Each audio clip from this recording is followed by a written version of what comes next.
અને મહત્વપૂર્ણ સમાચારની વાત કરીએ તો Mumbai Ahmedabad bullet train project અંતર્ગત 16 કિલોમીટરની ટનલ માટે 76,000થી વધુ સેગમેન્ટ તૈયાર કરવામાં આવશે।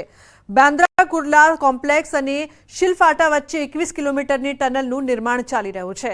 કુલ લંબાઈમાં 16 કિલોમીટરનું 3 ટનલ બોરિંગ મશીનનો ઉપયોગ કરી ખોદકામ કરવામાં આવશે, જ્યારે બાકીના 5 કિલોમીટરનું ખોદકામ ન્યૂ ઓસ્ટ્રિયન ટનલિંગ પદ્ધતિનો ઉપયોગ કરીને કરવામાં આવશે। યાર્ડ કાસ્ટિંગ કામગીરીને સ્વસંચાલિત અને યાંત્રિક બનાવવા માટે વિવિધ ક્રેન્સ, ગેન્ટ્રી અને મશીનોથી સજ્જ કરવામાં આવ્યા છે। સ્ટિંગ shed, skating area, batching plant અને સ્ટીમ ક્યુરિંગ એરિયા બનાવાયા છે।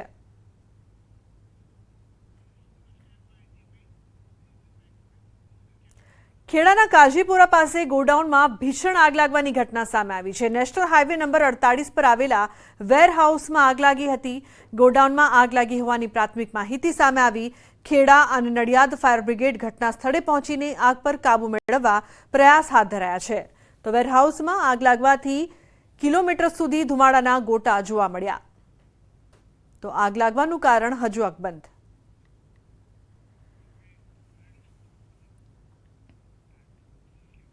હત્યાની અદાવતમાં 3 મકાનોમાં આગ ચંપી કરવામાં આવી। અરવલ્લીના શામળાજીના ગલીસમોરો ગામની આ સમગ્ર ઘટના છે। 3 મકાનોમાં આગ ચંપી થઈ ફાયરની ટીમે કાબુ મેળવ્યો છે। 13 દિવસ અગાઉ આધેડની હત્યા થઈ હતી।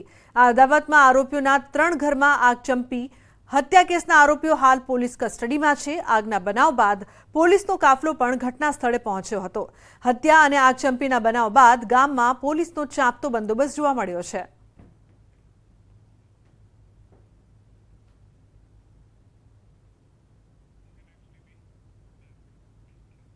તો અમદાવાદમાં નિકોલમાં આગ લાગવાની ઘટના સામે આવી છે। રામદેવ એસ્ટેટમાં આવેલા એલઈડી બનાવતી ફેક્ટરી લાઇટ પેલેસના ગોડાઉનમાં વહેલી સવારે આગ લાગી હતી।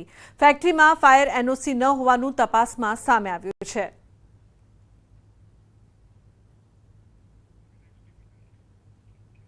તો ગરમીનો પારો દિન પ્રતિદિન વધી રહ્યો છે। આજે અમદાવાદ સહિત ઘણા શહેરોમાં 40 ડિગ્રી ઉપરનું તાપમાન નોંધાયું છે, જ્યારે ગરમીથી બચવા માટે શહેરીજનો વોટર પાર્ક, બાગ બગીચા અને તળાવ કિનારાનો સહારો લેતા હોય છે।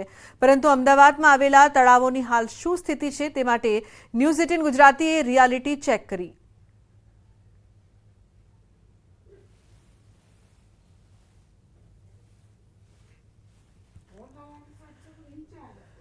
ગરમીથી બચવા માટે આખો દિવસ કોન્ક્રીટના જંગલની અંદર વસતા હોય છે, ત્યારે ગરમીથી રાહત મળે તે માટે આ તળાવનો સહારો લેતા હોય છે। પરંતુ તળાવમાં ન તો એક પણ ટીપું પાણી છે અને લોકોએ પણ અત્યારે હાલ આ તળાવ જે છે તે ક્રિકેટની પીચ બનાવી દીધી હોય તે પ્રકારના દ્રશ્યો અમદાવાદની અંદર જોવા મળી રહ્યા છે। મહત્વનું છે કે ગરમીથી રાહત મળે તે માટે તળાવ છે, ગાર્ડન છે, તે પ્રકારના જે વિસ્તારોમાં જે લોકો જે છે તે આશરો લેતા હોય છે, પરંતુ અહીંયા તો આશરો પણ ન લઈ શકે તે પ્રકારની સિચ્યુએશન અત્યારે હાલ જોવા મળી રહી છે। અમદાવાદમાં કાળઝાળ ગરમીથી લોકો ત્રાહિમામ પોકારી ગયા છે। શહેરીજનો ગરમીથી બચવા માટે વોટર પાર્ક, સ્નો પાર્ક અને દરિયા કિનારાનો પ્રવાસ ખેડી રહ્યા છે। તો કોઈ વધતા ગરમીના પારાથી બચવા માટે ગાર્ડન કે તળાવનો સહારો લેતા હોય છે। અમદાવાદમાં 140 જેટલા તળાવો આવેલા છે, પરંતુ ન્યૂઝ 18ના રિયાલિટી ચેકમાં કેટલાક તળાવોમાં પાણીનું એક પણ ટીપું ન હોય તેવા દ્રશ્યો સામે આવ્યા। આપ જે દ્રશ્ય જોઈ રહ્યા છો, રોજાનું તળાવ, અમદાવાદની શોભા વધારતું સરખેજ રોજાનું આ તળાવ એકદમ ખાલીખમ છે। આમ તો સરખેજ રોજાનું તળાવ ઐતિહાસિક તળાવ છે, જે 600 વર્ષ પૂર્વે બંધાયેલું 17 એકરમાં ફેલાયેલું છે। આ તળાવની ફરતે અવનવા મોન્યુમેન્ટ પણ આવેલા છે, જેથી પ્રવાસીઓ માટે આકર્ષણ ઊભું થઈ શકે। પરંતુ તળાવમાં હાલ એક ટીપું પણ પાણી ન હોવાના કારણે લોકો માટે આજે આ તળાવ શોભાના ગાંઠિયા સમાન બન્યું છે। તળાવમાં પહેલા અડાલજથી પાણી આવતું હતું, હવે દર વર્ષે કંઈક આવા જ દ્રશ્યો અહીં જોવા મળે છે। ગંજ અહેમદ ખટ્ટુ સરખેજ રોજા આ ઇમારત વર્લ્ડ હેરિટેજમાં આવેલી છે અને વર્લ્ડ હેરિટેજમાં આવેલી આ ઇમારતની આવી દુર્દશા છે। કેન્દ્ર સરકાર, રાજ્ય સરકાર કે કોર્પોરેશન આના પ્રત્યે કોઈ ધ્યાન નથી, એટલા માટે કે આ એક મોન્યુમેન્ટ છે એને અનાથ તરીકે છોડી દેવામાં આવ્યું છે।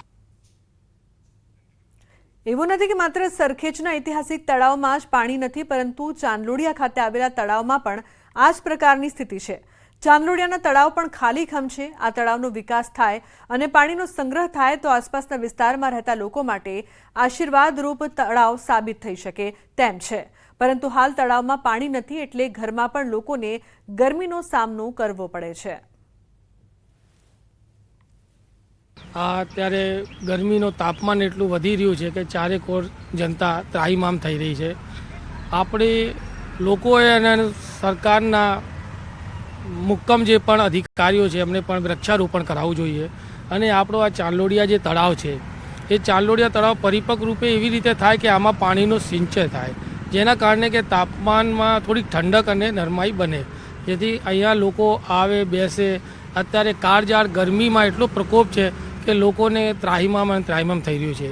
અમદાવાદમાં અનેક તળાવો આવેલા છે અને અનેક તળાવોમાં એવા પણ તળાવો છે કે જ્યાં એક પણ ટીપું પાણી ના હોય તે પ્રકારના દ્રશ્યો જોવા મળી રહ્યા છે। આ ચાંદોડિયા વિસ્તારમાં આવેલું તળાવ છે પણ મોટા વિસ્તારની ફેરવાયેલું છે, પરંતુ ત્યાં નતું પાણી જે છે તે જોવા મળી રહ્યું છે। પક્ષીઓ પણ ઉડી રહ્યા છે પરંતુ પાણી નથી તે પ્રકારના દ્રશ્યો જોવા મળી રહ્યા છે। જોકે ફરતે ફરી શકે, લોકો ગરમીમાં રાહત અનુભવી શકે તે પ્રકારની વ્યવસ્થા છે, પરંતુ કાળઝાળ ગરમીમાં લોકો નદી કિનારે કે તળાવ કિનારે આવે પરંતુ ત્યાં પાણી ન હોય તો શું કરે તે પ્રકારની સ્થિતિ નિર્માણ જે છે તે અમદાવાદમાં જોવા મળી રહી છે અને આ જ ચાંદોડિયા વિસ્તારનું તળાવ છે કે તે પણ પાણી વિના શૂનું હોય તે પ્રકારના દ્રશ્યો જોવા મળી રહ્યા છે। કેમેરા પર્સન અમિત શર્મા સાથે ગૌતમ શ્રીમાળી, ન્યૂઝ 18 ગુજરાતી, અમદાવાદ। તો શહેરના મોટા તળાવની જેમ રાણીપમાં પણ આવેલું તળાવ તંત્રની ઉદાસીનતાનો ભોગ બનેલું છે। ચાંદલોડિયા હોય, રાણીપ હોય કે પછી સરખેજ હોય, આ તમામ તળાવો ઉનાળાના સમયમાં બંજર મેદાન જેવા થઈ ગયા છે। અમદાવાદમાં આમ તો કોર્પોરેશન હસ્તક અંદાજિત 113 જેટલા અને કલેક્ટર હસ્તક 30 જેટલા તળાવો આવેલા છે, પરંતુ આ તળાવમાં ઘણા ખરા તળાવો ખાલીખમ છે। ઉનાળાના સમયમાં આ તળાવોમાં પાણી ભરવામાં આવે તો લોકોને ગરમીથી રાહત મળશે।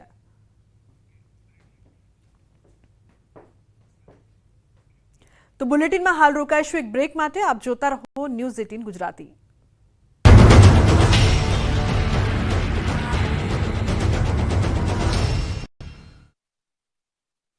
अपने गाड़ियों ट्रक में उतरी रहा है। ट्रक धोळका નીકળી ખેડા, મહેમદાબાદ, બહુદા થઈ ગલતેશ્વર તરફ આગળ વધતી હતી, જેમાં ડ્રાઈવર, ક્લીનર સહિત 42 જુગારીઓ ધોળકાના રહેવાસી હોવાનું સામે આવ્યું। સમગ્ર મામલે એલસીબી પોલીસે ગુનો દાખલ કરી વધુ તપાસ હાથ ધરી છે। उत्तर प्रदेशના આંબેડકર નગરમાં યુવતીનો high voltage drama. Mobile tower પર ચડીને મચાવ્યો હંગામો। ટાવર પર ચડી પ્રેમી સાથે લગ્ન કરાવવા કર્યું દબાણ। રાજકોટ જિલ્લા વહીવટીતંત્ર એક્શનમાં। રાવકી માખાવડ રોડ પર 2 એકર જમીનમાં કરાયેલ દબાણ દૂર કરાયું। 15 કરોડની જમીન પર કરાયું હતું દબાણ। સાબરકાંઠામાં એસટી બસના ડ્રાઈવર કંડક્ટરની બેદરકારીનો વીડિયો વાયરલ। હોટેલ પર બસ ઊભી રાખવાની લહાઈમાં બસ રોંગ સાઈડમાં દોડાવી। બસમાં સવાર પ્રવાસીએ વીડિયો ઉતારી વાયરલ કર્યો। હોટલ પર હોલ્ડ કરવાનું ભૂલાઈ જતા 9 કિલોમીટર સુધી બસ પરત આવી। વીડિયોમાં